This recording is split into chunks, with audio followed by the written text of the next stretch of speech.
Okay. I'm going to actually remember to introduce ourselves again. Oh, yeah. We haven't been saying our names anymore. They know. No. I feel like now is a good point for me to...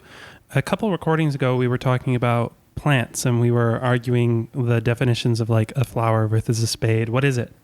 Oh, yeah. So I actually looked it up, and I'm like, I think this like before we get in the actual topic, this is the time for me to talk about that, because I actually looked it up. So a flower is a modified shoot, and it's the reproductive organ of the plant. Like that part we know. That's important because a spathe is not a flower. A spathe is a modified leaf. Oh. Okay. So would that be like what an anubias flower is then? Because they look very leafy. Yes, but what you think is the petal, that is the spathe. That is not a flower, though. Wow. So what you're seeing is there'll be like that. Let's talk about like a calla lily. Mm-hmm. Not a lily, peace lily. Yeah. That's not a petal.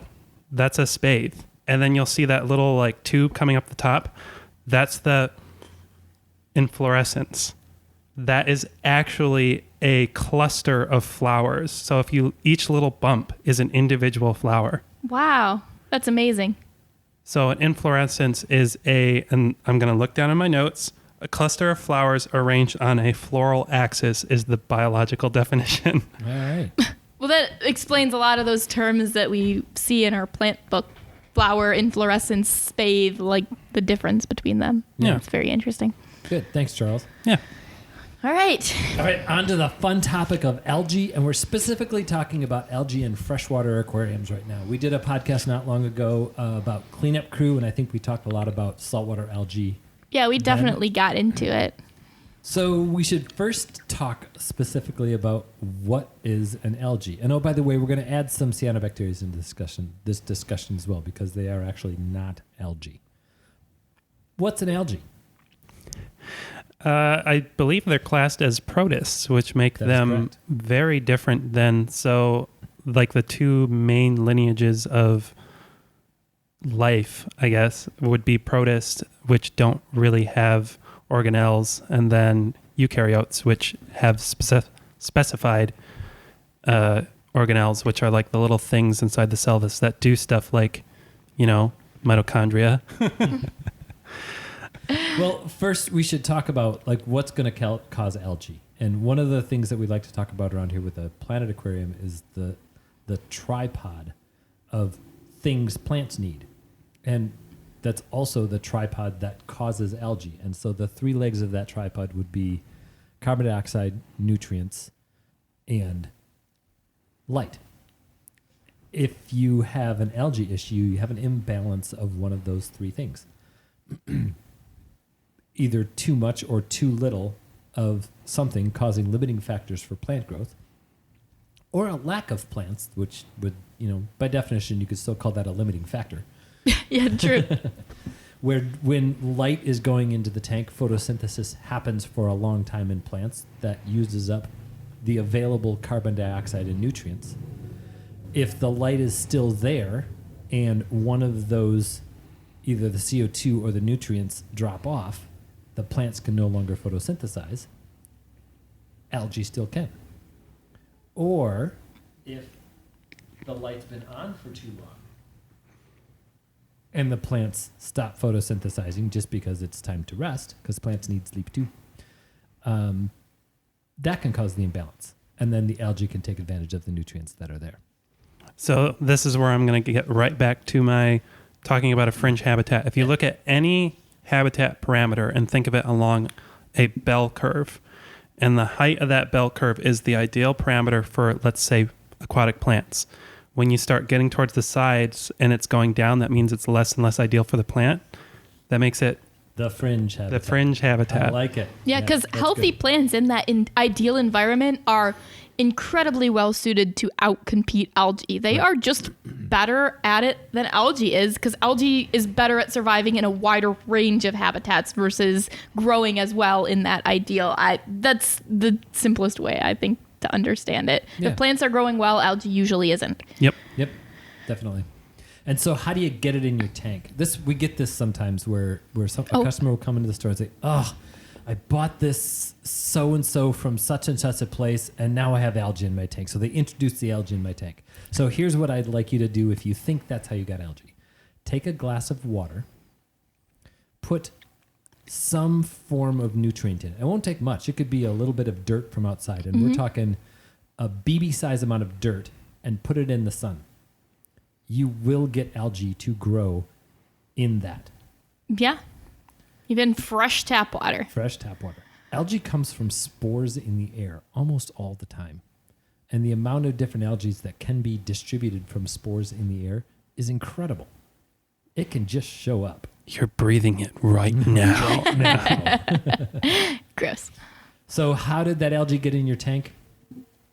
Lots of different ways. It wasn't introduced to your tank and now you have a problem by somebody who was irresponsible. It had the opportunity to grow in your tank because of an imbalance. Yeah. And snails, the same thing, right? You're not going to get this crazy, insane snail infestation just because you got one or two off of a plant. It's because of something else that's going on in the tank. So I got snails in my intake filter. I got like snails growing all over my plants. I got them. They're like, there's so many of them that my gravel's moving. So how much are you feeding? Yeah. Because guarantee that's your problem here. Yeah. Yeah. Overfeeding accounts for so many of the problems that we see here. Yeah. Those extra nutrients are perfect for algae and perfect for snails. So if you have pests, it's because you're feeding the pest. Yep. So maybe then, if we're going to start from there, maybe we should talk about some different types of algae and snails, how to get rid of them, do we want to go into that kind of pest discussion? Yeah, for sure. Let's start with my favorite. Let's talk about how to kill my hair algae. There's not much that I know of in freshwater that eats hair algae other than shrimp. Amanos are amazing. They're beasts at tearing that up. Lots of barbs eat shrimp. That's true. Hair algae. Actually, rosy. Well, yes, pretty much all barbs eat shrimp. Rosy barbs are fantastic hair algae. That's true. They did an amazing job at it. Those filamentosa barbs we had in, like, they were so voracious for it that I literally told all the new people that if you're pulling hair algae out of tanks, don't throw it away. Just put it in with those barbs. Yeah, they'll love it. Yeah, or if we got a piece of driftwood that was covered in it, you'd put it in there, it'd be gone in a couple of hours. One of the challenges with some of the hair algae and finding cleanup crews for them is hair algae have a more similar consistency to a lot of desirable plants. So many things that do eat hair algae will also eat some of the desirable plants, like those filamentosa barbs. Yeah. Some of the softer leaf plants are definitely on the menu for those. There was a reason why we only kept Anubias with them. Right. Yeah, but amano shrimp, I've never seen amano shrimp eating a healthy plant. Nope, they are fantastic hair algae eaters. And no planet tank should be without amano shrimp. Yeah. I do think that to some degree, you're going to get a little bit of algae in every tank. It's a natural part of that ecosystem. Yep. And when we're putting in things, there's no way it's always going to be perfectly balanced, that plants are going to get everything that they need, and algae is going to get nothing that they need. So having a cleanup crew is a good idea, but don't think that you don't have to clean your tank if you throw in 50 amano shrimp. Right. I often have a conversation with people almost daily where I'm like, well, you need to think about these not as a solution, but as like a helper to give you time to react to whatever you're doing wrong. Yep. A little bit of ambient light can throw that light balance off really easily. And that can cause a little bit of algae growth where some of the great cleanup crew options are going to be needed, like an amano shrimp. In planted tanks, otocinclus to me are just fantastic. A little army of little autos just trucking all over the place will just brown film algae and green film algae will just disappear. Yeah, we have a cube tank in the window in a corner, right, getting light from the sun. Yeah, from 3 sides. Yeah. Probably 4, just by how much ambient light is in there. And the little army of autos, there's almost no film algae on the glass anymore. It's pretty amazing. Yeah. And I think 10 of them in there, something I put like in that. 8 of them. Yep. in larger tanks, bristlenose plecos, at least for most of their lives, do that job pretty well too for the film algae. They're fantastic at it. Mm-hmm. They can occasionally turn over to munching on some plants if they run out of food. Usually if they've got some algae tabs in there every once in a while, or if they have algae to eat, that's really going to be their preference. Yeah, and driftwood. I do think that people underfeed their plecos a little bit because they're more omnivores than they are pure herbivores. And most of the pleco wafers on the market are not very good. True. But we've got those Sarah ones right now that we've really been liking because they've got a little bit of driftwood in them. It's almost like we did some testing to try because we didn't like the ones we had. Stay away from common plecos unless you have a 180-gallon tank or larger. Yeah, I can't even see a reason to get them other than if you just like giant catfish. And have a giant tank. Yeah, because they stop eating algae around the time they'll start being way too big for your tank. Right.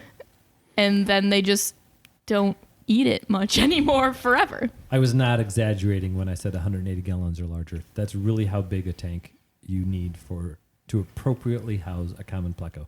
You can go buy them for $1.99 at any big box store or any grocery store that sells fish or lots of other fish stores. But we did a whole podcast about this, fish that don't belong in the hobby, and common pleco is one of them. Yeah. That's like a 15 to 18 fish average. Not as in, this is a max size, so it may or may not. No, that's the average. Yeah. Up to 30. Yeah. Yeah. And it's so hard to call people out for keeping in tanks in too small of sizes because you're lucky if it's not a 10-gallon. Yeah. Like I see them in 75s, I see them in 125s, and it's hard to say no, you can't because they're just out there. Yep. But 180, I think, is way more realistic. Yeah. And if you walk into a lot of big box stores, hey, I need a suckerfish to clean my tank. They're gonna bag up a common pleco for you. Yeah, and you don't need anything to clean your tank. You should be cleaning your tank. Yeah, like I said earlier, they are not a solution. They are not a substitute for you doing maintenance on your tank. They are a helper to give you time to react if something goes out of balance. And it will eventually. It's like strange how that works. You know, natural ecosystems are not perfectly balanced all the time. Right. Yeah. So the other fantastic algae eaters, we talked a little bit about people feeling negatively about snails, but snails are also nearite snails and mystery snails, I think, belong in so many tanks. I wouldn't disagree with that. Especially for a little bit of film algae cleanup. Mm-hmm. Mysteries, you do have to watch some of the softer leaf plants as well. Yeah. They're close enough to apple snails that they're going to pick at them a little bit. So there's some scientific suggestion out there that it's actually the same species. Really? Yep. I've never heard of apple snails being able to be kept in a planted tank. I wonder if that's just, I don't know, preference. You know, it might just be different lifestyles. Like there's sneaker males and then there are the alpha males. Maybe we're just getting the sneaker male snails. Although the mystery snails, from what I've heard and read, do usually cap out at around like a year and a half or 2 years. Right. And the apple snails that I've heard of can live a long time. It could be a lifestyle thing too. Yeah. I don't know. That's really interesting. Or maybe if they're kept more like an apple snail, they'll live longer. It's true. Although, yeah, I don't know. Maybe if you did feed them a lot of that, like, dying plant matter. Anyway, I don't know. That's interesting. I haven't had much interaction with the bigger apple snails. I would like to play around with them sometime. And I think there's a place for some planted aquariums. I'm not saying everyone, for, like, ram's horn snails. Yeah, I love ram's horns. Any nano tank, I mean, a mystery snail in a small tank does provide a pretty good amount of bioload that a ram's horn would not. That's true. Like a bowl or a 2.5 or something like that. And there are some really cool varieties of ram's horn too. We're working on I'm not sure if Ben has been made aware of this. I've been working on a blue shell strain downstairs of ram's horns. You did tell me that. I like that. Good. They're really pretty. And we've got some leopards around too that are spotty. Yeah. I've been trying to figure out where I want to put some of those. Yeah. So snails we do need to worry about versus snails that we don't. We talked a little bit about apple snails, so keep an eye on your mysteries because they look identical and possibly are. Ram's horns, I've never seen a ram's horn eat a healthy plant leaf. Right. Bladder and pond snails, Sometimes can be a problem. but with enough of other food available, I haven't seen it happen much. The one controversial one, I think, is the Malaysian trumpet or Malaysian live-bearing snail, because they are more of a burrowing snail, and I think they do a great job of keeping soil or substrate aerated and moved around. Mm-hmm. If they do get into a filter, they can reproduce in the filter as well, and they can damage the inner workings of a filter. If there's a whole bunch of them. And I've seen that. And I've seen that in healthy aquariums where they got into the impeller, they ground down the impeller, and had to replace the impeller. I believe so that. There's some concern with those guys because they do have a very, very hard shell. Yeah, amazingly hard. Like for those tiny little things. Right. And because they have to be able to dig down under all these rocks and things like that. But I wouldn't dream of setting up a planted tank without them. I agree. And once you got them, you aren't getting rid of them. No.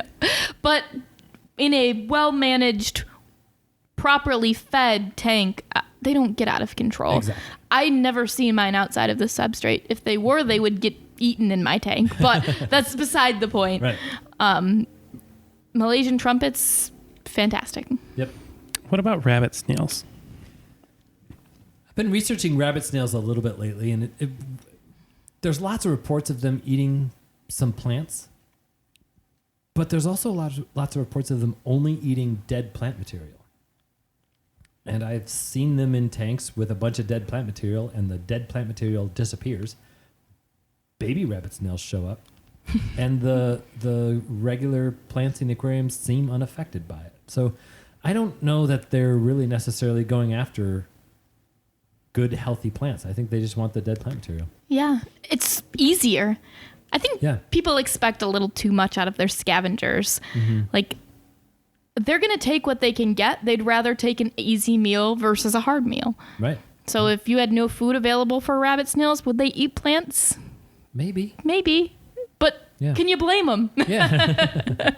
And I would say the same for most of the stuff we're talking about. Bristlenose plecos are a great example. Right. We see bristlenose plecos eating plants in tanks that have 20 of them in there and no algae. And no driftwood. Yeah. So can you blame them? Right. Right. It's a pretty obvious, like the scoring from a bristlenose pleco. Imagine if you'd take a leaf from a sword plant and rub it with sandpaper.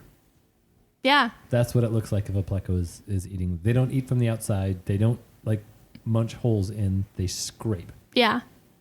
Yeah, I think people blame poor plant growth on things eating it too much. Yeah. It's not their fault your plants are growing. Yeah, my general response to stuff like that is I genuinely don't keep any cleaner things in any of my tanks.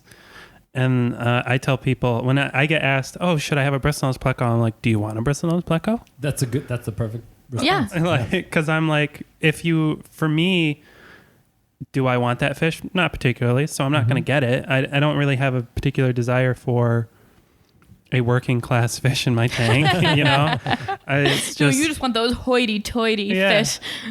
And so, like, I maintain my tanks to the degree I want them to be at, and anything else is kind of like, the hair algae is fine in there. Like, you know. But in freshwater, doing a water change is so easy that, well, you could add a bristlenose pleco to eat your algae, or you could make it harder for your algae to grow. I think that if you're adding a big, messy fish to clean up your algae, you are adding to the problem as much as you're solving it. Yeah. But if you like bristlenose plecos, like, I like corycats. I like autocats. So it's not unusual for me to have them in my tank, but I don't, in a tank, I should say. I have multiple tanks. But the tank is normally designed to have them live in there, not for them to do some sort of job for me. Right. It's okay to get fish just because you like them. Yeah. And if you don't want them, maintain your tank a little bit better, and then you'll have room for some other fish you want. That's a perfectly viable option too. Yeah. Definitely. Okay. So What's the number one cause of algae, of unwanted algae in an aquarium? Nutrient buildup. I don't think so. No? Nope. You think it's light? I think it's light. You might be right about that. The amount If of... you had a tank with tons of nutrient buildup and no light, it wouldn't grow algae. It's If you true. had a tank with almost zero, or we'll say zero excessive nutrient buildup and too much light, You're still getting algae. you're getting algae. It kind of feels like we're competing over last place here. But I think But, you might be right. If we're talking about algae control and Yeah. somebody comes in and says, hey, I got a bunch of algae, what should I do about it? Mm-hmm. The very first question that we ask is, how long are your lights on? Yeah. And that's true. Yep. That is true. And Yep. often it's like I think the most common scenario I get is, well, I turn the lights on when I wake up in the morning, Yep. and I turn the lights off when I go to bed at night. Yep. There's the source. Usually when I remember. Because you're not going to remember every day. I know I can't. I've tried and I've failed every single time to remember to switch my light on and off at a specific time every day. I can use my aquarium at home as an example. I have one aquarium at home. It's a 90-gallon, very well planted, very well established aquarium. It's been set up for, I think I've been saying 12 years now for 2 years. So I think we might be at 14, but maybe it's been 1 year. Which so means we can 15. round up to 15. Yeah, it's a 10 to 15 long forever. I have not cleaned the front glass on that aquarium in years. Like Wow. maybe 5 or 6 years and maybe longer. I don't remember. I know I've cleaned it a couple of times. The light is on a timer. It is on for 9 hours a day. Mm-hmm. It's in a basement. It gets zero ambient light. I do not, and when I say I haven't cleaned the glass, it's because I don't have to. There's The tank looks beautiful. there's zero nuisance algae in that aquarium. And I at all. think your algae control, your algae eaters in there are a couple of Amano shrimp. I have a couple of mono shrimp and I have a couple of true Siamese algae eaters. Mm-hmm. But at the size they are, they're not really doing much for film algae. They might make sure there's no hair algae at all, but they're not doing anything for film algae at that Yeah. size. They're in the 7 or 8 year range. Yeah. And by the way, somebody told me one time a mono shrimp only lived for like 2 to 3 years. And that's a lie. Apparently. Mine are pushing 10 years old at least. That's amazing. Yep. Wow. And Yeah. we have a couple of monos in some of the displays here that were like ancient when I started working here. Yeah, and that have moved 2 or 3 times. Mm-hmm. They're really amazing animals. So let's address light a little bit more. Yeah. So the two factors when you're determining, okay, so light is the issue. The two factors would be intensity and duration. Mm-hmm. Duration's an easy one. If it's on longer than 8 hours a day, you might be able to get away with 10 hours a day if it's a densely planted aquarium. Yeah. If it's longer than 10 hours a day, at 10 hours, those plants are tired and they're ready to go to sleep, and they are not photosynthesizing anymore. Yeah, and I'll point out that those 24-hour lights are usually on for a cumulative 12 hours. They ramp Yep. up and ramp down. I have repeatedly had to say, sorry, you got to turn it off 24-hour mode Yeah. because it will grow algae. Yep. And Unless you have everything else right. perfectly balanced. Yeah. But who does? No, I mean, other than nobody. me. You know, who Nobody. And those are cool lights and the controllability is fun, but like that 12-hour ramp up, ramp down cycle just grows algae unless you're really going crazy with plants. does? Yeah. And the getting up and turning it on before you go to work, well, let's say 9 is when you turn it on. And does anybody go to bed earlier than 9 p.m. here? So that's like 12 hours plus we're talking Yeah, about. and many of the people that are doing that, they're at work at 8 o'clock, so they're turning it on at 7. Right. And they're turning it off at 10. Yeah, like I'm being generous here. And so don't do that. Get a cheap mechanical timer. Yep. Or a cheap smart plug. I got a 3-pack for $24.99 on that big Yeah. website everybody buys stuff on. And turn it on for when you're going to be home. The plants don't know what time it is outside, Right. or they don't need to. Right. So if you turn it on at 6 p.m. and turn it off in the middle of the night, that's fine. If that's when you're awake, then have it on at that time. Right. My light at home turns on at, I think it's 3. No, it's 2, and it goes off at midnight. Yeah. And I know people who do like split times. Mm-hmm. Like they'll have it on for like 2 hours when they're home in the morning. Then it'll turn off when they're leaving for work. Yep. And then it'll turn on not too long before they'll get home from work, and it'll be on while they're home. It's not optimum for the plant growth, but it's less optimum for the algae. it's less optimum. And that does work. Yeah, I think something like 4 hours is the minimum amount to really be like up and running, photosynthesizing, and then be able to rest. But as long as they're getting, like, even if you split it into 2 of those, I think would be perfectly functional for your plants. Mm-hmm. So that covers duration. Mm-hmm.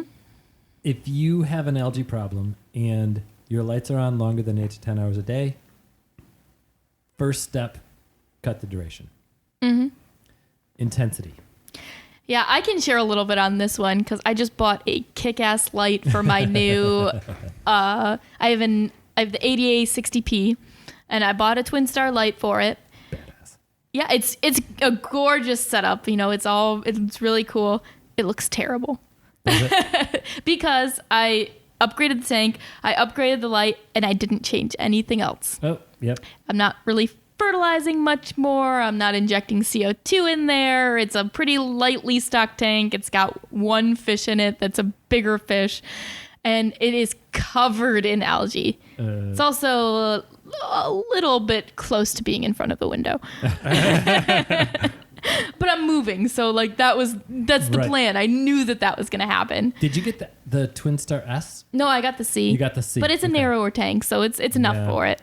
Yep. And it's growing algae. It's not a surprise. I knew that was going to happen. But I raised up one of those tripod legs. I just increased light. I didn't increase nutrients or really address them in any way, and I didn't increase CO2. So my light is too intense. I'm going to get algae. Yep. I would say the first step in reducing algae control in that situation, if you can't dim the light, and who wants to dim the light when they have a sweet light like No, it's beautiful. The first step is CO2 over nutrients. Yeah, I think so. Yep. And really, it's tearing down that setup and setting up the tank I actually want. Well, that's true. That's true. But if we're talking, if we're talking in the hypothetical at this point again, okay, you just realized you just blew it. Mm-hmm. And you went for intensity, and now you have this kick-ass light, and you have algae control. What's the first step in controlling it? Yeah. Well, first step I would say is make sure that you have planted the heck out of that aquarium. Yep. Enough plants to utilize all of the light. I'm just going to interrupt you and say please. it again so that we can have this tagline there. Yep. The best defense against algal growth is good plant growth. Yes. Absolutely. Yes. So good plant growth, first you need enough of it, and then CO2 Yeah. over nutrient. Yeah. And I've got good soil, so like the nutrients are there if I had the plants there. Yep. Although my hair grass is growing without CO2. Nice. Mm-hmm. Well, and the Twin Star, I'm not surprised. Yeah, it's amazing. Right. But yep, I think that's the next step for that tank. It's going to need CO2. Yep.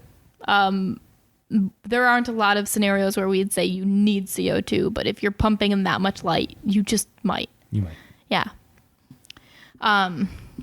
Now, we do have some of those Twin Star C series on non-CO2 tanks without algae issues.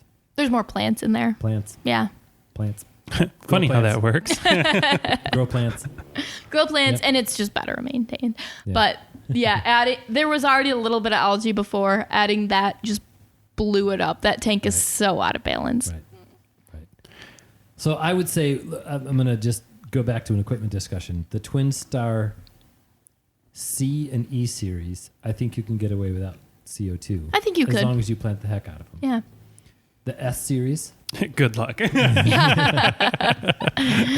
Yeah, I think I would agree with that. Yep. And then the 24-hour lights, like any brand of them, if you're running that cycle, you're going to need to plant the heck out of them. The intensity, the duration is too much. Mm-hmm. And I'm really hoping we have a few people listening that they're like, oh, darn, the solution is I need more plants. Mm-hmm. Oh, how awful.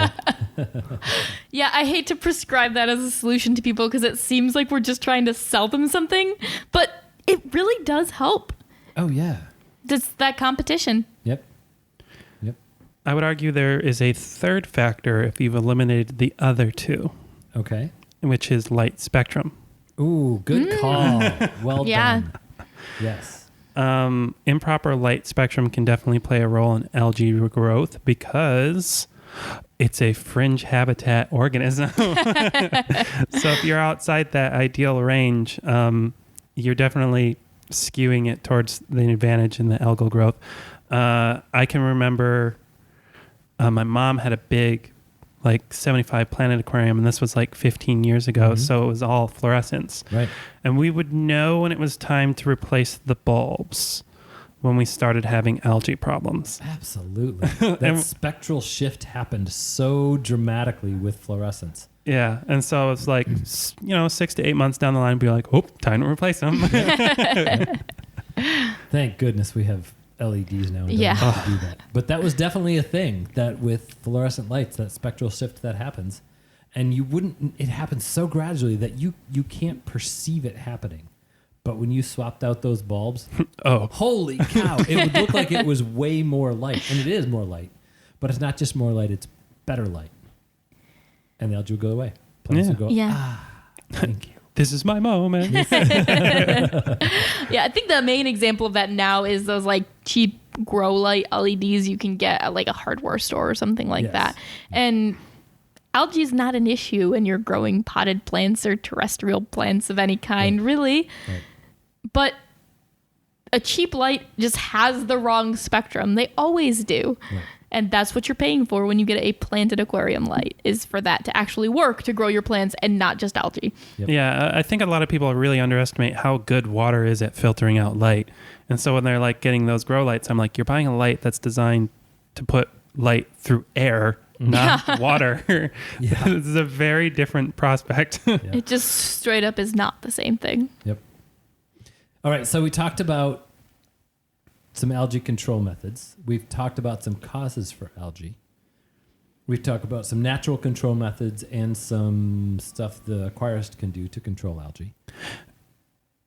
I have a topic related to that I'd like to talk about. I'm listening. So the black brush algae. Oh, yeah. I was just going to get to that. So let's talk perfect. about some different types of nuisance algae. Yeah. Black brush, black beard, cyanobacteria. Okay. Technically not an algae. Black brush on the surface is just a really cool organism to me. It's so cool. Only cool in a biological sense and really annoying in a practical Aquarius sense because of that. Yes. They're one that's capable of, like, once they fix, like, I think it's nitrogen. I think it's phosphate. Oh, okay. Yeah. That makes a lot more sense. Yep. Phosphate, they're capable of self-sustaining. Yes. So even if you get the phosphate under control in your tank, They feed themselves. they feed themselves. They feed off each other. That's so cool. Right. And that's so cool. But that it's means such a pain in the ass. but that means that they're Yes. awful to try to get rid Right. of. That means once you have an algae like that, you can't just change a parameter to get rid of it. You have to find a way to physically get rid of it. So in the Madagascar lace plant downstairs, if you'll recall a specific YouTube video where we talked about a product called Flourish Excel. Yes. So right after we finished filming that, you were like, hey, start dosing that in that tank. Yeah. And then we both started dosing it at the same time. So then we coordinated our attack. Nice. If you look at it now versus then, the black brush is definitely dying off. Significant reduction. Yeah. It's not going to happen overnight, Nope. but it's black brush algae. Nothing you're going to do is going to happen overnight with No. that stuff. And I will argue that annoying as it is, if it's not growing on your plants, it actually looks kind of cool. In that tank, it is growing on your plants. We've had this discussion before about stuff that it can have a cool look, and I get it. I can't get past it. Something I don't want, so how can I like it? And driftwood, I think it looks pretty. Yeah, that's fine. On rocks, You know, I get it. you just I can't totally separate understand it. that it can look. It can. I can't make separation. Yeah. Like mine in my tank went away without my intervention because my buffalo head cichlids eat it. Really? Well, that's fun. Yeah. And they would like keep it in check, and then they had a bunch of babies, and now it's just completely gone. Those are one of the only things that I know of that do. The rosy barbs we talked about earlier. And the rosy barbs. And Pandagara. Pandagaras are great at eating it. They don't get all of it. No. But they're probably the best. Actually, juvenile, true Siamese algae eaters will also eat it. Just not when they get to that adult stage. Yeah, they mature and then they move on to other things. Pandagaras are definitely the best, like, jack of all trades algae eater, I think. Yeah. Yeah, no algae eater does them all, but few do as many as Pandagaras do. Yeah. And I've never seen them do any damage to a plant. No.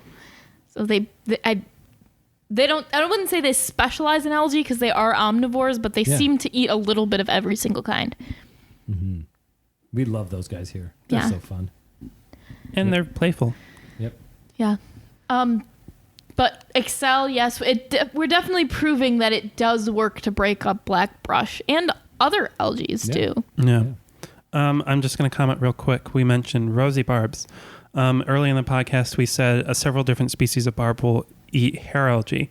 Rosy barbs are the only ones I have specific experience eating black brush. I assume many other barbs might eat black brush, but I cannot tell you with any certainty that they do. I know Odessa barbs will also do a great job with hair algae.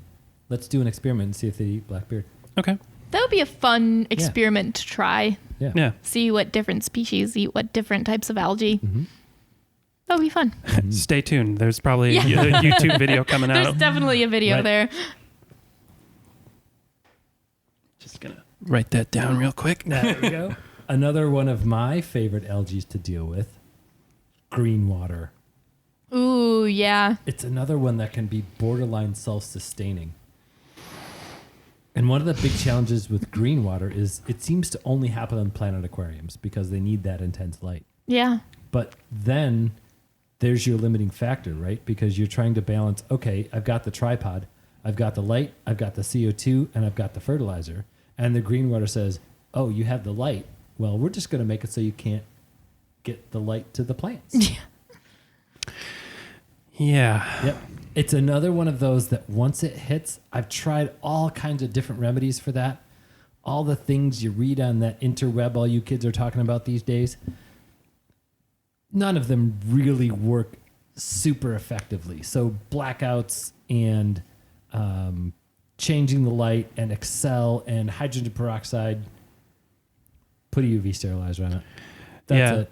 I think you're gonna have to put a UV sterilizer, and my experience is get your phosphate down. Yeah. If you got it in the first place, it's usually for a reason. But once it gets there, right, it's a so pain hard to get rid of. Yeah. Unless you put a UV sterilizer. Unless you put a UV sterilizer on it, then it's easy. Yeah. Then it Lately, just takes we've care of it. only ever gotten it in tanks that are way too high in phosphates or are getting more light than the plants can If use. the timer got messed up. Yeah. And it was on 24/7, or there's one of the programmable lights we've been using on a regular basis that has Bluetooth compatibility, and for some reason it keeps losing connection and stays on 24/7. I think because there's 5 or 6 different phones connected to it. Yeah, That that probably doesn't help. Yeah. That's true. I'm just gonna outright say this, and Amy can edit it out if it's not cool. But I'm gonna outright say she mentioned, oh, the phosphate's too high. I've been specifically working on dosing regimens and different like ways to dose in our water meaning GR tap water. Right. Because we are of the opinion, and we're starting to get the data to say, oh, that's pretty founded belief that what is ideal for many parts of the country, like Seattle, Boston, South Carolina, where a lot of these brands are produced, like the all-in-ones, they don't really mesh well with GR tap water because A, we're hard water, and B, we have agricultural runoff, so we already have phosphate in our water. Well, and C, we live in an older city where they put phosphate in the water to do with lead pipes. Yeah. Phosphate is it's not just agricultural runoff in Grand Rapids. It is added to the water as a specific lead control. See, that one I did not know. Right. No, I didn't So know that. That's really interesting. Phosphate bonds with lead. Phosphate bonds with oxides, right? So in saltwater, people know this, that we use granular ferric oxide or aluminum oxide to remove as a phosphate remover. It's because that bonds to oxide, to metal oxides. Lead pipe, phosphate bonds to the lead pipe, and that forms a barrier. Wow. It forms a shield that prevents the lead from leaching into the water. That is really cool. That is very cool. Right. So if one of the issues that happened with the Flint water crisis is they added something to the water that removed a bunch of the phosphate. Oh. Wow. Right. That's crazy. Mm-hmm. Wow. The more you know banner flies across the screen. Yeah. But so stay tuned for that. We're definitely producing a YouTube video. This is like, I think 2 months in the making at this point. Yeah. I've been testing several different lines. And I'm going to preface it here now. I'm not here to talk bad about any product. No. I think even the ones that I don't think are good for our water here, testing them has made me really appreciate how much effort went into producing these products. As I'm like, these are really great, but not for my water. Yeah. Like, and the spoiler alert on this is not every fertilizer can solve every issue for every type of water in the world. Yes. That's Shocker, that's right? it. Yep, Yeah. that's it. But And that doesn't mean that, and I want to be very clear on that, that does not mean that if a fertilizer doesn't work for you, there's something wrong with that fertilizer. It just means it's not the right fertilizer for you. yeah. yeah.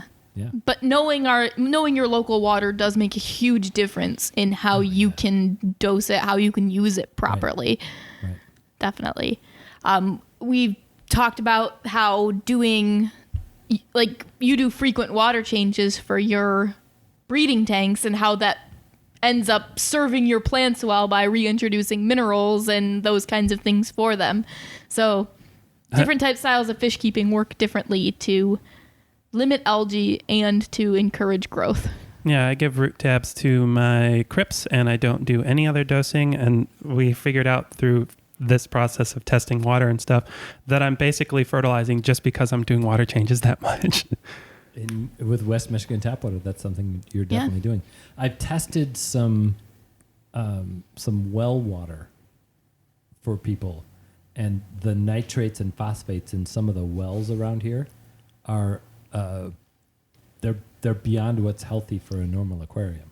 Yeah, not And to mention so- ammonia sometimes. Yeah, we've had ammonia in there as well, but we had people come in the shop that they're like, my fish just don't seem great. Well, let's test your water.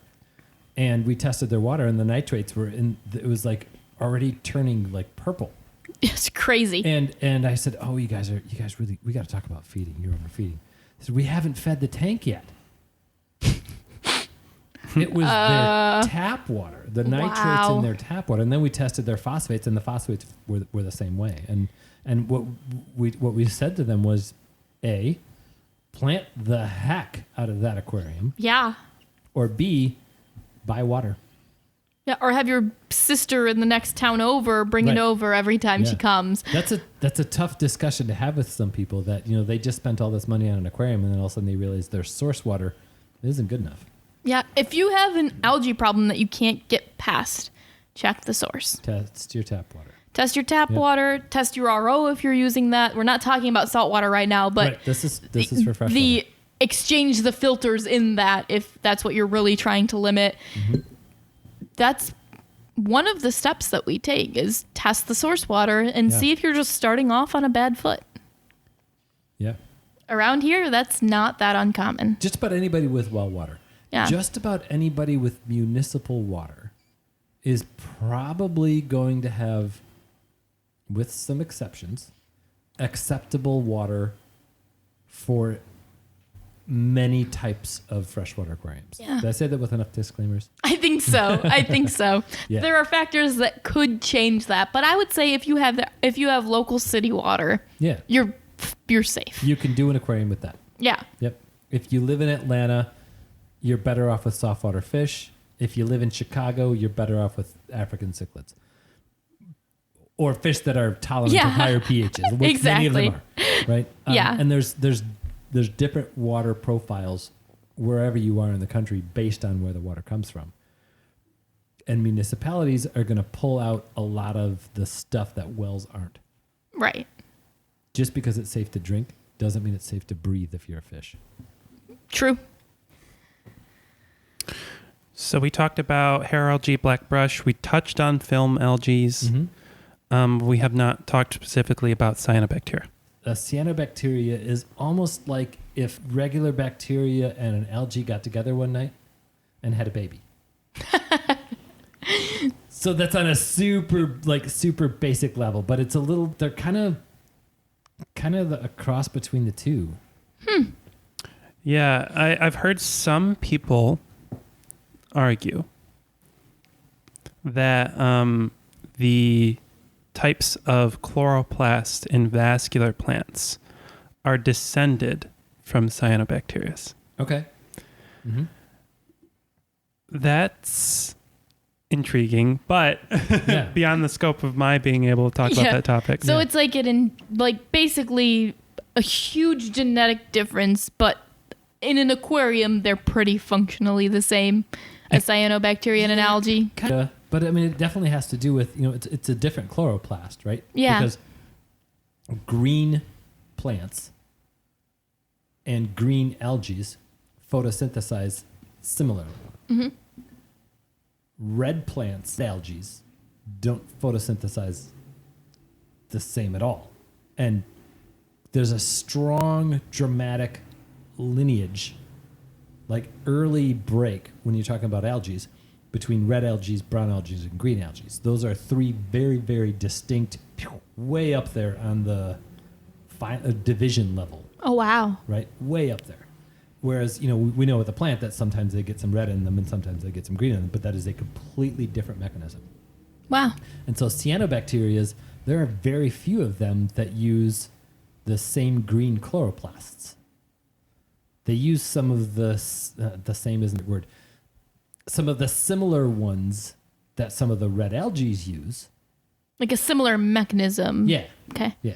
But there's to try to say, so what's the difference? Well, how many hours do you have? Yeah. and let's they're- get out the 30,000 page textbook you're talking cellular. So differences. is it like, what's the difference between a mammal and a bird, or is it what's the difference between a plant and an animal? A mammal and a fungus. Okay. It's No, further. probably further, yeah. It's Further. insane. Wow. Yeah. Crazy. So how do we have to deal with them differently in aquariums then? The self-feeding thing is the big one. And you had the good technical term. Phosphate fixing? Phosphate fixing. That's the big one.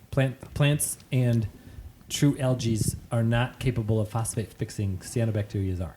So while for film algae, hair algae, and those familiar ones like that, we could just cut off the source and eventually they'll starve and die out. That's not going to happen with a cyanobacteria Correct. as easily. No, you have to physically kill it. Yep. And could that be cutting off the source and removing physically the algae? Yes. Yeah, that would do it. Okay. Yep. Because I think that's the most common method that we recommend here, which is basically get your phosphates and nitrates under control, and continually remove the algae every time you're maintaining the tank, and then Yeah. it's less likely to come back. But And that could be removing it with something that eats it. yeah, Although I don't know anything that eats like the film cyanos. like the blue-green algae. Yeah. Yeah. Actually, even otters will eat blue-green algae. Really? Mhm. That's so cool. They won't eat black beard algae, but they will eat some of the blue-green algae films. And even if they don't, stirring it up and getting it sucked into the filter, That can help. that helps. Yep. If you're Yeah. cutting off the source of what it's growing onto. Right. Because even a bristle knows, well, it's not going to eat the blue-green algae off your driftwood, but it will keep snuffling along so that it will Detaches, goes in disturb it filtration, and make it then less eventually likely go to away. totally anchor down. Yeah.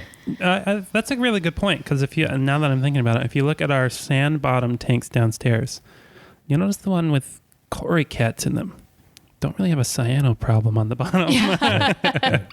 Also remember that when you're talking about blue-green algae and whether or not something's going to eat it, you can make the analogy that if you've got something that eats this particular blue-green algae, it might not eat that blue-green algae. And that's as good of an example as saying you could have a mammal that eats this plant, but not this tree.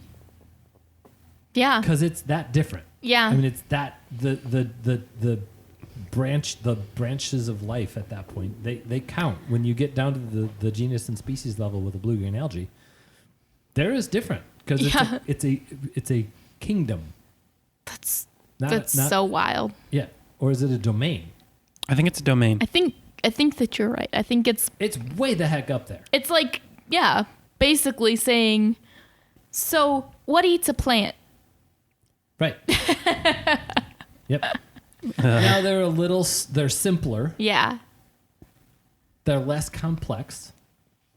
So there's more that can generally eat more of them, but the fact that, the black-bearded algae versus a red slime in a freshwater tank or a green slime, cyanobacteria in a freshwater tank, lots of things will eat the green slime in a freshwater tank. It's a cyanobacteria. So why doesn't it eat the black-bearded algae? Right. The same reason a moth might eat this type of plant, but not this type of plant. Yeah. Or, the same reason that I might, eat a carrot, but I'm not going to go chewing on the nearest oak tree.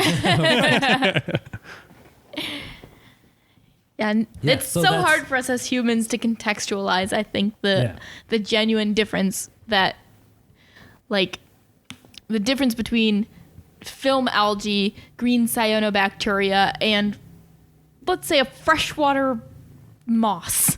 Like, what is really that difference? They look all the same to us, and it's worlds apart. Right. Farther apart than us and, I don't know, a panda bear. Yep. And this isn't like algae or plant related, but I'm going to do a quick plug because this is a video I'm working on. So preview. I get a lot of questions where like people will be like, well, what, this food isn't good for this fish and this fish and this fish. And like what I hear in my head every time is, what, you mean I can't feed steaks to a wolf, a blue whale, and a gorilla? Yeah, that's the right way to say that. Yeah.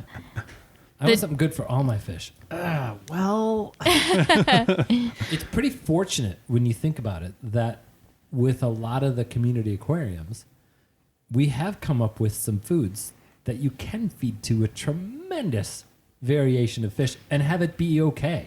Yeah. Yeah. You can feed mollies, blue gouramis, neon tetras, and a lot of betta species and a lot of cichlid species. All the same stuff. I'm giving a hands in the air expression. Yeah. It's great. Yeah, Yep. compared to, like, go to any pet store and say you're going to feed your dog cat food and see the types of looks that you get. Right. But Yes. keeping fish is a little simpler than that. Yeah. We're digressing. That is a digression, but it's so cool to think is. about all Yeah. these different organisms that we're able to maintain together. People don't appreciate enough how much of a feat it is to keep all these things together Which is in her a way nice way that's of saying- beneficial to all of them. Which is her nice way of saying that anyone that keeps these tanks is a badass. Yeah, That's true. absolutely. There's Yeah. no other area of animal keeping that you get to do that. You get Yeah. to create an ecosystem. Yeah. Yep. So cool. I love So it. cool. Even if algae is part of it. And that's the point we're trying to make, is that you are keeping an ecosystem, and so much of that is about balance. Yes. And yeah, algae is always going to be there, but you got to balance it. Yep. Balance and control. And I'm just going to give her a quick blurb. Having an algae problem, either have a light or a nutrient problem, most likely. Yes. Got a snail overload? Almost definitely you're overfeeding. Yeah. Overfeeding, feed less, water change more. That's going to be the lesson almost every single time. And I was going to say cut back on the light, but I'm going to say control the light. True. Yep. True. Yep. Yeah. Don't put your tank by a window. That's a good place to start. Yes, ambient light and sun. That's always a good one. If sunlight is touching your aquarium, it will grow algae. I think spectrum is a big part of that. Yeah. Yeah. The warm light spectrum, algae loves it. Yep. Yep. Shallow water. Well, there we go. I think we've touched on algae. I think we haven't touched. I think we've talked about it in depth. It's everything you've ever wanted to know, and nothing you don't need to know. Well, probably a little more than you need to know. Put questions in the comment section below. Send it to us. I mean, we're definitely gonna post on Facebook, like a little thing about this. That's where the discussion will mainly be, but you can also send us an email at podcast@watercolorsaquariumgallery.com. Send us a message on Facebook. Wherever you can reach us, definitely reach out. Check us out on YouTube. I've been having fun making videos. Yeah, Charles has been doing a ton of research for us, and we've gotten to learn a lot of cool things lately. Yep, it's been very cool. Thank you so much for listening, and have lots of fun and keep those hands wet.